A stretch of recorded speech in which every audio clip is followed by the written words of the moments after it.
मौन मौन, ये क्या मौन मौन है? मौन क्या आवश्यकता है? वस्तुतः मन की एकाग्रता हमारी साधना है, और साधना का लक्ष्य है कि उस समय कम से कम साधना काल में मन एकदम मौन हो जाए। तो मन को मौन करने के लिए वाणी का मौन आवश्यक है। क्यों? क्योंकि मन और वाणी कोई अलग अलग चीज नहीं है। ये भी आप लोग ध्यान दें। अभी तक तो हम लोग सुन रहे हैं कि मन अलग है, वाणी अलग है, मन वचन कर्म, ये प्रायः कहा ही जाता है। लेकिन मन और वाणी में अंतर नहीं है, दोनों एक ही चीज है। मन को हम वाणी कह सकते हैं, और वाणी कुछ और नहीं है, मन ही है। बस थोड़ा वॉल्यूम का अंतर है। जैसे इसको सरल ढंग से यदि समझना चाहें तो कभी आप टीवी खोलते हैं, ट्रांजिस्टर खोलते हैं, तो वॉल्यूम बिल्कुल जीरो पर है, लेकिन स्विच ऑन कर दिए, जब स्विच ऑन कर देते हैं तो आवाज़ रहती है उसमें, क्योंकि स्विच तो ऑन है ना। वॉल्यूम हम बढ़ाए नहीं हैं, लेकिन अंदर आवाज़ आ रही है। अब आपको बटन नहीं दबाना है, केवल वॉल्यूम के बटन को थोड़ा घुमाना है, बस आवाज़ शुरू हो जाएगी। जब हम वॉल्यूम नहीं खोलते तो उसको मन कहते हैं, और जब वॉल्यूम बढ़ा दिए तब वाणी कहते हैं। और है वही चीज़, जो अंदर सोच रहे हैं वही वाणी है। जो सोच रहे हैं क्या वाणी से अलग है? जो कुछ हम सोच रहे हैं शब्द ही तो है। वाणी क्या है? शब्द ही तो है। शब्द से अलग कोई चिंतन हो सकता है? शब्दों का समूह। सुन नहीं रहे थे एक दिन गुरुदेव जी से, जहां बोल तहां अक्षर आया, जहां अक्षर तहां मन ही दृढ़ाया। वही तो होगा।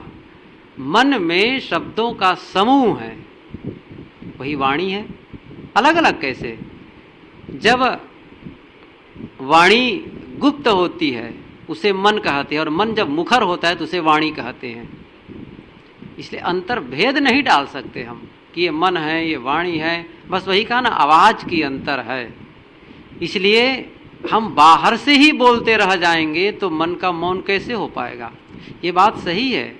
पूर्ण मौन, जिसे आर्य मौन कहा जाता है, वो आर्य मौन मन का मौन होना है। लेकिन कम से कम जबान का मौन तो शुरू करें। इसीलिए बारंबार ये रोका जाता है कि जबान का मौन तो नहीं कहता, मौन, पूर्ण मौन की बात कही जाती है। लेकिन पूर्ण मौन तो एक बड़ी उच्च दशा हो गई। फिर वो मतलब जो हमारा उद्देश्य ही कहना चाहिए, जिस समय मन भी न बोले, वही तो निर्विकल्प समाधि है, वो मौन है। अब उस दशा में पहुंचने के लिए कम से कम वाणी तो मौन हो।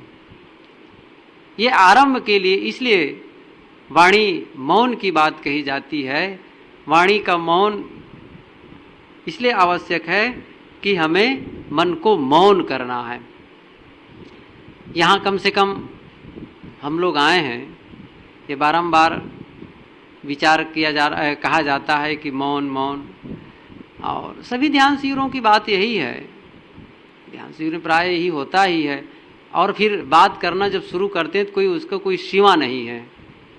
केवल काम की बातें फिर नहीं होती है, बेकाम की बातें ज़्यादा होने लग जाती है। इसलिए भी ठीक है, वातावरण में एक समरसता, शांत, ये बनाए रखने के लिए भी आवश्यक है। देखिए, जब हम लोग भोजन में बैठते हैं तो सब शांत बैठते हैं, और यदि कोई प्रतिबंध न हो तो भोजनालय में जो भोजन परसने वाले एक दूसरे की बात ही नहीं सुन पाएंगे, क्योंकि खाने वाले इतना हल्ला मचाना शुरू कर देते हैं। हद है। आप लोग का अनुभव होगा, अभी देखिएगा 5 तारीख की दशा क्या होगी। ओहो, हल्ला हो जाता है। अरे 4-5 लोग अपने बैठो घर में, वो बातें इधर उधर की, आकाश पताल नापना शुरू हो जाता है। खा रहे हैं जरूर, लेकिन बातें हो रही कभी अमेरिका की, कभी मुंबई की, कभी कहीं की। बस निगले जा रहे हैं, न भोजन में ध्यान है, न किसी में ध्यान है। बोले जा रहे हैं बोले जा रहे हैं। अच्छा है, कम से कम इतने लोग बैठते हैं, यही देखो इस सभा में चुपचाप सब बैठे हैं।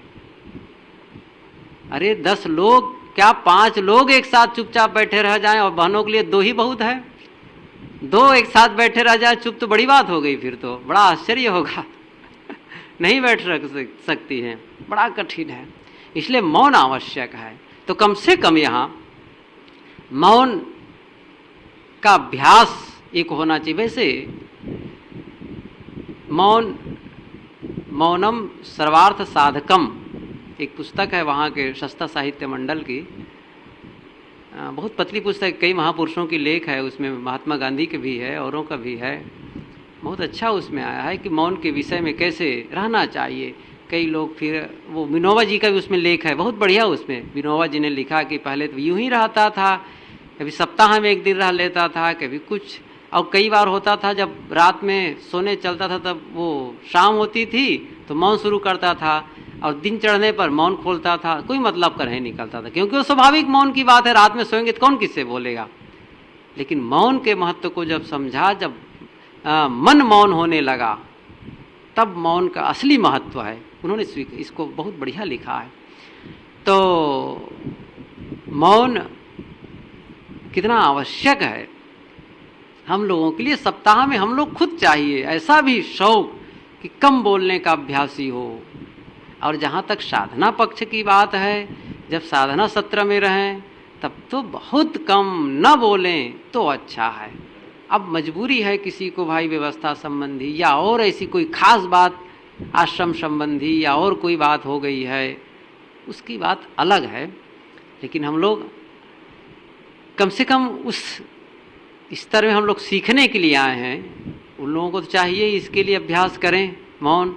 और अब मौन का संकल्प भी लिए हैं कि मौन रहेंगे। जब आप लोग फार्म पढ़े होंगे, कुछ देखे होंगे, तो उसमें संकल्प ही है कि मौन व्रत का पालन करूंगा। यहाँ भी आए हैं तो मौन रहना है, सब लोग बिल्कुल मन में ठाने कि नहीं मौन रहना है। और मौन नहीं रहेंगे तब क्या होगा। वो कहानी मैं कहा करता हूँ, वो कहानी भी कह दूँ कि मौन नहीं रहने से होगा क्या। वो कछुआ वाला क्या कहते हैं कि 2 हंस मानसरोवर से उड़ करके एक तालाब में रहने लग गए। तो बहुत दिन तक रहे। गर्मी का मौसम, पानी सूख गया। जब सूख गया तो जब तक वो तालाब में दोनों हंस रहते थे तो एक कछुआ वहीं था। कछुआ समझिए, इधर कछुआ ही कहते हैं, क्या कहते हैं, काछू जो हो, अब आप लोग समझ लीजिए वही। तो वो, मैं तो कछुआ ही कहूँगा, नहीं कि फिर आप लोगों की भाषा बोलेंगे सब गड़बड़ हो जाएगा। तो कछुआ की मित्रता, कछुआ हंसों से मित्र, हंसों को मित्र बना लिया। दोनों मतलब तीनों की मित्रता हो गई, मिलना जुलना बातचीत। लेकिन स्वभाव में बड़ा अंतर। हंसों का स्वभाव, अभी सुन रहे थे ना, मौन रहे कि हरि हंस गावे, हरिजन हंस दशा लिए डोले, बान सरोवर तट के वासी, राम चरण चित अंत उदासी। भाई मौन रहे कि हरि हंस गावे। ये हंस का स्वभाव मौन, मितभाषी, प्रियभाषी, बड़ा शीतल सौम्य, हर चीज मृदुल व्यवहार। लेकिन कछुआ वो जरूरत हो तो बोले, न जरूरत हो तो बोले, बोलने की बड़ी आदत, बहुत बोलता था।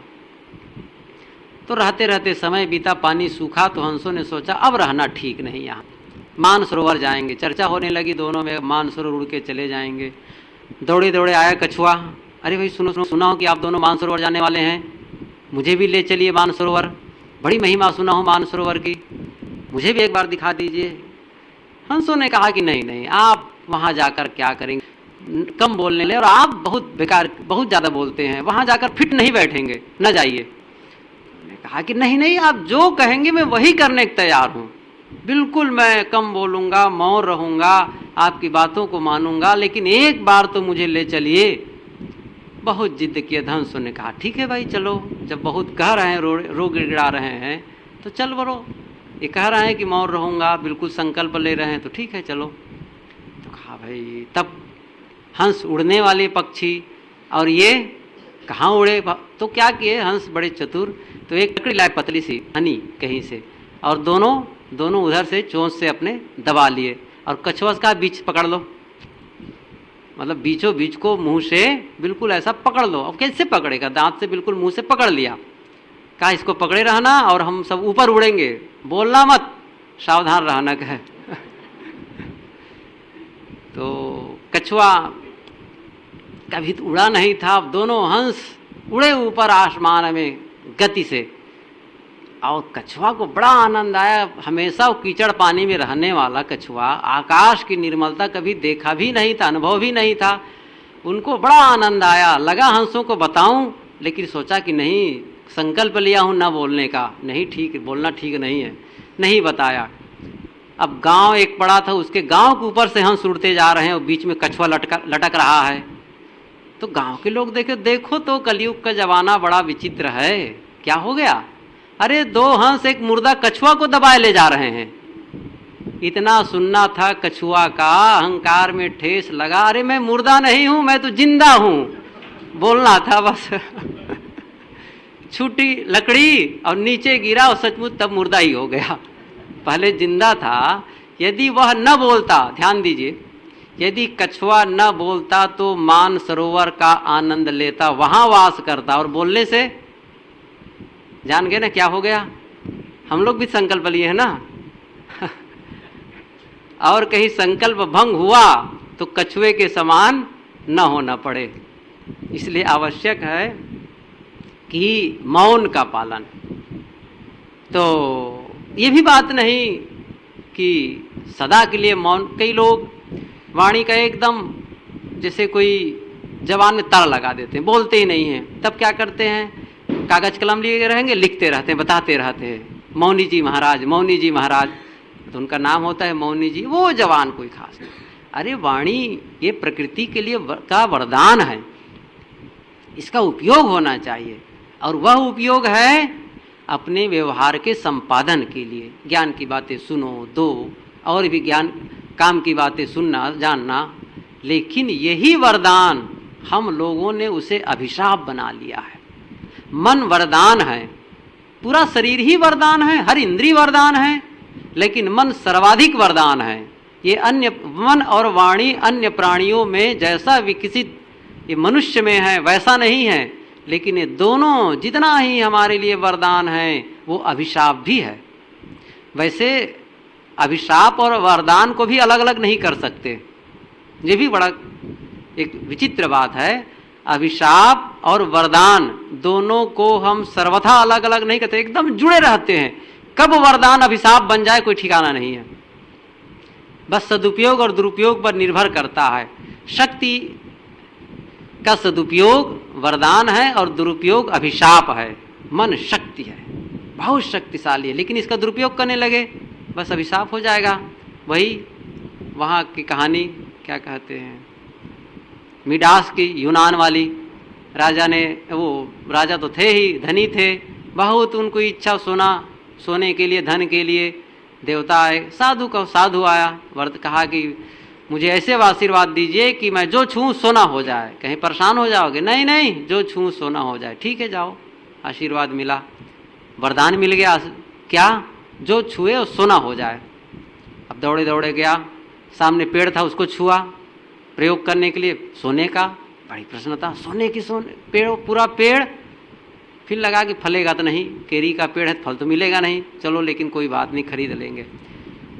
फिर अंदर गया तो लड़की दौड़े दौड़े आ रही थी, छोटी बिटिया, उसको उठाया गोद में। वो सोने की मूर्ति, न बोले न डोले, बड़ा गड़बड़ है। भूख लगी थी, भोजन के लिए बैठे डाइनिंग टेबल पर, गिलास उठाया पानी, सोने का। अब पिए कैसे?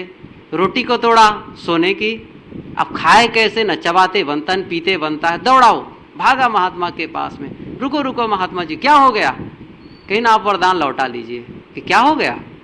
कहीं बहुत सोना सोना चिल्ला रहे थे। नहीं नहीं, मैं मर जाऊंगा, इस सोना को आप वरदान को लौटाइए। वह वरदान उसके लिए अभिशाप हो गया। यह मन, ये वाणी हमें वरदान रूप में मिले हैं, लेकिन ये अभिशाप हो गया है, क्योंकि निरंतर दुरुपयोग हम लोग इसका कर रहे हैं। ये नहीं कहा जा रहा है कि न बोलो, कम बोलो। कब बोलना है, कब नहीं बोलना है, ये गुरुदेव जी ने जो बीजक व्याख्या में बात लिखी है, कब कैसे कहाँ क्यों, ये सब 4-5 उसमें प्रसंग हैं कि कैसे बोलना चाहिए, कब बोलना चाहिए, किससे बोलना चाहिए, क्यों बोलना चाहिए, सारी बातों का समाधान हमें करना चाहिए। हर जगह बोलते रहना ठीक नहीं और हर जगह मौन रहना भी ठीक नहीं है। उपयुक्त समय बोलें, उपयुक्त समय मौन रहें। इसलिए बोलना भी उचित और मौन भी उचित। एक कहानी कह के मैं बात बंद करता हूं। एक आदमी अपने घर कुत्ता पाला था, घर में बिल्ली भी थी, कुत्ते और बिल्ली दोनों घर में थे। तो बिल्ली को जानते हैं आप लोग, वो घर में, कुत्ता तो उतना वो घर में नहीं जाना करता है, लेकिन बिल्ली उस कमरे से उस कमरे, वहाँ ज़्यादा किचन में, वहाँ खाने को ढूंढती रहती है, म्याऊं म्याऊं म्याऊं म्याऊं क्या करती। एक दिन मालिक कहीं से थक के आया था, लेटा था, और बिल्ली यहाँ से वहाँ म्याऊं म्याऊं करते करते इस कमरे, बहुत गुस्सा आया उसको, उनको मालिक को उठाया डंडा। अरे तुम चुपचाप खाकर पड़ी नहीं रहती हो, परेशान करती हो, सुन नहीं देते हो, तो 4 डंडा लगाए, रात और दिन बोलती रहती हो। कुत्ता वहीं लेटा था, देख रहा था, अरे बोलने से तो डंडे पड़ते हैं, ठीक नहीं है। अब कुत्ता चुप, सोचा कि अब बिल्ली के देखो इतना बोलती है इसलिए डंडे पड़े हैं, अब बोलना ठीक नहीं है। अब कुत्ता ने देख लिया। रात में हुआ क्या, चोर आ गए। अब चोर आए तो उसको भूखना चाहिए, लेकिन कहा कि डंडे पड़ेंगे, तो चुप, मौन साधे लेटे, देख रहे हैं तब भी चुप। अच्छा, अब वो चोरी हो गई। अब सुबह देखे मालिक की चोरी हो गई घर में, और कुत्ता वहीं लेटा है, उठाया डंडा, तुमको इसीलिए रोटी खिलाता हूं, अरे कोई आए तो भूखो और जगाओ और मौन साधे बैठे हो। 2-4 डंडा लगाया। बिल्ली को बोलने के नाते डंडा पड़ा और कुत्ते को मौन के नाते। मैं नहीं कहता हूं कि यहाँ से जाने के बाद आप लोग मौन रहिए, नहीं फिर वही पत्नी उठाएगी डंडा। मतलब बोलिए, लेकिन दुरुपयोग ना करें हम लोग, मेरा ये कहना है। यहाँ साधना सत्र में हम लोग हैं। मैं मौन के महत्व को इसलिए बताया कि मन और वाणी कोई अलग अलग चीज नहीं है। मन को वश में करना है, मन को मौन करना है, तो वाणी का मौन आवश्यक है। इसलिए मेरा कहने का कोई अन्यथा अर्थ न लिया करें कि बारंबार मौन के लिए कहा जाता है, बारंबार मौन के लिए कहा जाता है। मौन से क्या मतलब हमको? मौन से बहुत मतलब है, बहुत बड़ी साधना है। कटुक वचन मत बोल रे, ये तो बोलने की बात साहब कहते हैं। वाणी सुधार हमारी बहुत बड़ी साधना होगी। बोलना ही तो कठिन है, उलझ कर बोलना, कटु बोलना। अरे मीठा बोलना साधारण बात है क्या? बहुत बड़ी साधना का फल है कि हर परिस्थिति में मीठा बोल सके। वाणी ऐसी बोलिए मन का आपा खोए, औरन को शीतल करे आपो ही शीतल होए। हम ही जल रहे हैं, बड़बड़ा रहे हैं, क्या मतलब निकला? इसलिए मौन, कम से कम यहाँ मौन का पालन करें और घर में भी इसका प्रयोग करें।